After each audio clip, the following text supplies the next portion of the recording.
have been a decade of breakthroughs and developments in medicine and psychiatry. Scientists have developed a new technology to cure mentally ill adults. With the use of electroshocks, the minds of sick patients are being wiped clean, giving them a fresh start. On this blank slate, physicians then imprint a new, healthy personality. Remaking people, shocking them into obedience. This is a story about that powerful idea. In the 1950s, it caught the attention of the CIA. The agency funded a series of experiments. Out of them was produced a secret handbook on how to break down prisoners. The key was using shock to reduce adults to a childlike state.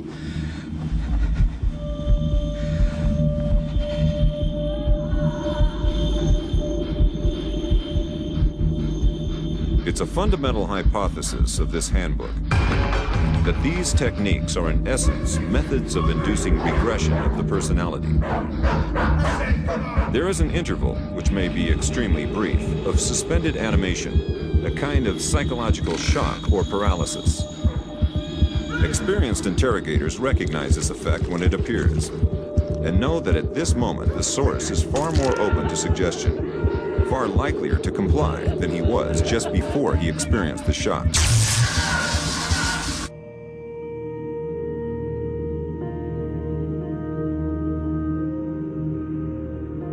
But these techniques don't only work on individuals. They can work on whole societies. A collective trauma, a war, a coup, a natural disaster, a terrorist attack puts us all into a state of shock. And in the aftermath, like the prisoner in the interrogation chamber, we too become childlike, more inclined to follow leaders who claim to protect us. One person who understood this phenomenon early on was the most famous economist of our era, Milton Friedman.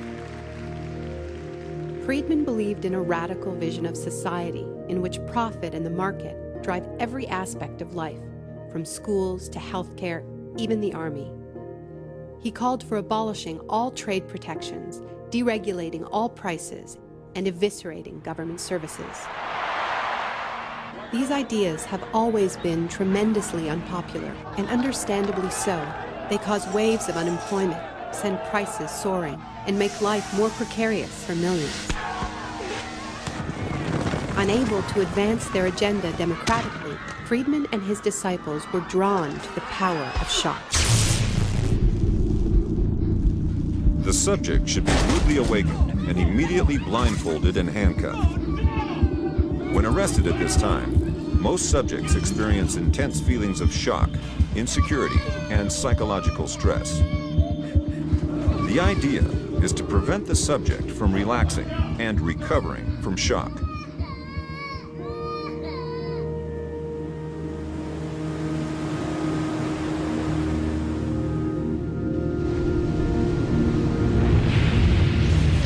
Friedman understood that just as prisoners are softened up for interrogation by the shock of their capture, massive disasters could serve to soften us up for his radical free market crusade.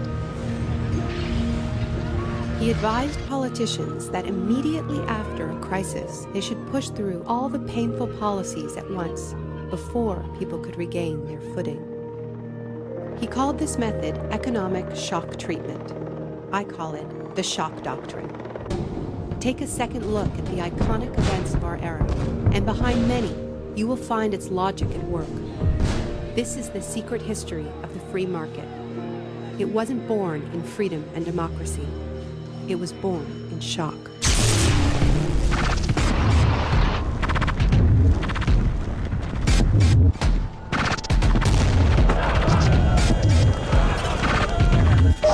Let's just...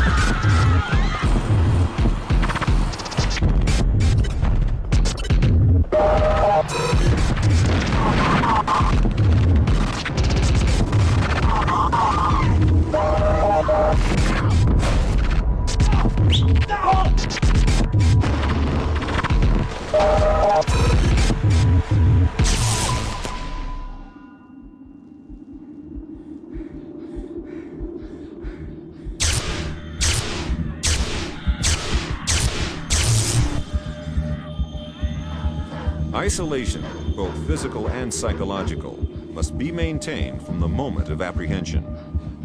The capacity for resistance is diminished by disorientation. Prisoners should maintain silence at all times.